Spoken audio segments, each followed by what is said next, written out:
یا نبی اللہ وعلی آلک واصحابک یا نور اللہ نویت سنت الاعتکاف۔ فرمان مصطفیٰ صلی اللہ علیہ وسلم، مجھ پر درود پاک کی کثرت کرو، بے شک یہ تمہارے لیے طہارت ہے۔ صلو علی الحبیب صلی اللہ تعالی علی محمد صلی اللہ علیہ وسلم۔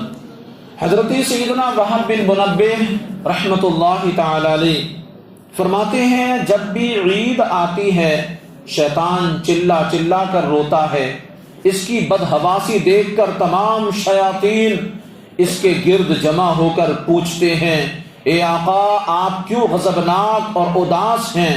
وہ کہتا ہے، ہائے افسوس، اللہ عز و جل نے آج کے دن امت محمد صلی اللہ علیہ وسلم کو بخش دیا ہے، لہذا تم انہیں لذات اور نفسانی خواہشات میں مشغول کر دو۔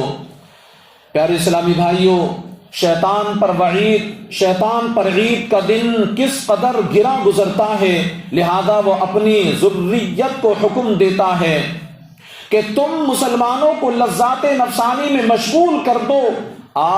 فی زمانہ شیطان اپنے اس وار میں کامیاب ہوتا نظر آ رہا ہے۔ صد عید کی آمد پر ہونا تو یہ چاہیے تھا کہ عبادات و حسنات کی کثرت و بہتات کر کے اللہ عز و جل کا زیادہ سے زیادہ شکر ادا کیا جاتا، مگر افسوس، صد کروڑ افسوس، ہم مسلمان عید سعید یعنی حقیقی مقصد ہی کو بھولا بیٹھے ہیں، جو عید سعید کا مقصد ہے۔ واہ حسرتا، اب تو عید منانے کا یہ انداز ہو گیا ہے کہ بیہودہ قسم کے الٹے سیدھے ڈیزائن والے، بلکہ معاذ اللہ عز و جل جانداروں تک کی تصاویر والے بھڑکیلے کپڑے پہنے جاتے ہیں۔ بہار شریعت میں ہے کہ جانور یا انسان کی تصویر والا لباس پہن کر نماز پڑھنا مکروہ تحریمی ہے، یعنی ایسی نماز کا واجب الاعادہ یعنی لوٹانا واجب ہے۔ ایسے کپڑے تبدیل کر کے یا اوپر دوسرا کوئی لباس پہن کر نماز دوبارہ ادا کرنا واجب ہے۔ نماز کے علاوہ بھی جاندار کی تصویر والا کپڑا پہننا جائز نہیں ہے، ناجائز ہے۔ خلاصہ کلام یہ کہ ایسے کپڑوں سے بھی بچا جائے۔ رقص و سرود کی محفلیں گرم کی جاتی ہیں، بے ڈھنگے میلوں، گندے کھیلوں، ناچ گانوں اور فلمیں ڈراموں کا اہتمام کیا جاتا ہے۔ جی کھول کر وقت و دولت دونوں کو خلاف سنت و شریعت افعال میں برباد کیا جاتا ہے۔ افسوس، صد ہزار افسوس، اب اس مبارک دن کو کس قدر غلط کاموں میں گزارا جانے لگا ہے۔ میرے اسلامی بھائیوں، ان خلاف شرع باتوں کے سبب ہو سکتا ہے کہ یہ عید سعید ناشکروں کے لیے یوم وعید بن جائے۔ للہ اپنے حال پر رحم کیجئے، فیشن پرستی اور فضول خرچی سے باز آ جائیے۔ دیکھیے تو صحیح، اللہ عز و جل نے فضول خرچوں کو قرآن پاک میں شیطانوں کا بھائی قرار دیا ہے۔ میرا مولا ارشاد فرماتا ہے، وَلَا تُبَذِّرْ تَبْذِيرًا إِنَّ الْمُبَذِّرِينَ كَانُوا إِخْوَانَ الشَّيَاطِينِ وَكَانَ الشَّيْطَانُ لِرَبِّهِ كَفُورًا۔ اور فضول نہ اڑاؤ، بے شک فضول اڑانے والے شیطان کے بھائی ہیں اور شیطان اپنے رب کا بڑا ناشکرا ہے۔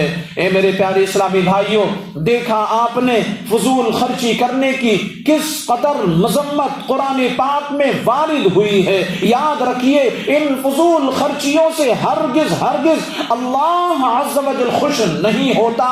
یاد رکھیے، انسان اور حیوان میں جو ما بھی امتیاز یعنی فرق کرنے والی چیز ہے، وہ عقل و تدبیر اور دور بینی اور دور اندیشی ہے۔ عموماً حیوان کو کل کی فکر نہیں ہوتی اور عام طور پر اس کی کوئی حرکت کسی حکمت عملی کے ماتحت نہیں ہوتی، برخلاف انسانوں کے کہ انہیں نہ صرف کل ہی کی بلکہ مسلمان کو تو اس دنیاوی زندگی کے بعد والی اخروی زندگی کی بھی فکر ہوتی ہے۔ پس سمجھدار انسان وہی ہے، بلکہ حقیقتاً انسان ہی وہ ہے جو کل یعنی آخرت کی بلکہ آخرت کی بھی فکر کرے اور حکمت عملی سے کام لے، مگر افسوس آج کل حکمت عملی کا تو نام تک نہیں رہا۔ اس فانی زندگی کو غنیمت جانتے ہوئے آخرت کے لیے کوئی انتظام نہیں کیا جاتا۔ اب تو لوگ اپنی زندگی کا مقصد مال کمانا، خوب ڈٹ کر کھانا اور پھر خوب غفلت کی نیند سو جانا ہی سمجھتے ہیں، اسی کو اپنی کامیابی سمجھتے ہیں۔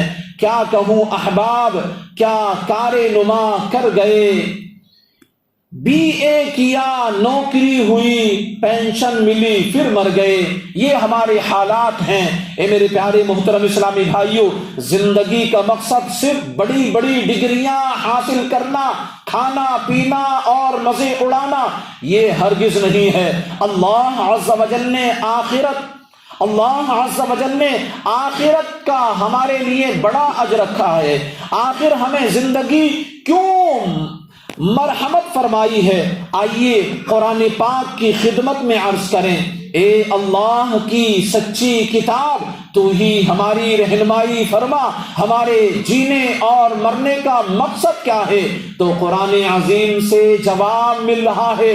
اللہ کا فرمان عالی شان ہے، خلق الموت والحیات لیبلوکم ایکم احسن عملا، موت اور زندگی پیدا کی کہ تمہاری جانچ ہو، دنیاوی زندگی میں تم میں کس کا کام زیادہ اچھا ہے۔ اس موت و حیات کو اس لیے تخلیق کیا، اس لیے پیدا کیا گیا، اس لیے بنایا گیا تاکہ آزمایا جائے کہ کون زیادہ مطیع و فرمان ہے، کون زیادہ متقی و پرہیزگار ہے، کون زیادہ اپنے رب عز و جل کا کے احکامات پر عمل کر کے اسے راضی کر کے اس دنیا سے جانے والا ہے۔ اور حقیقت میں وہی کامیاب ہے جس نے اس دنیا کے اندر اپنے رب کو منا لیا، جس نے اس دنیا کے اندر رب عز و جل کے احکامات پر عمل کرتے ہوئے رب عز و جل کی رضا کو حاصل کر لیا۔ اے میرے پیارے محترم اسلامی بھائیوں، شیطان کے وار سے بچنے کی کوشش کے ضمن میں عید کے حسین ساعتیں عاشقان رسول کے مدنی قافلوں میں گزاریے۔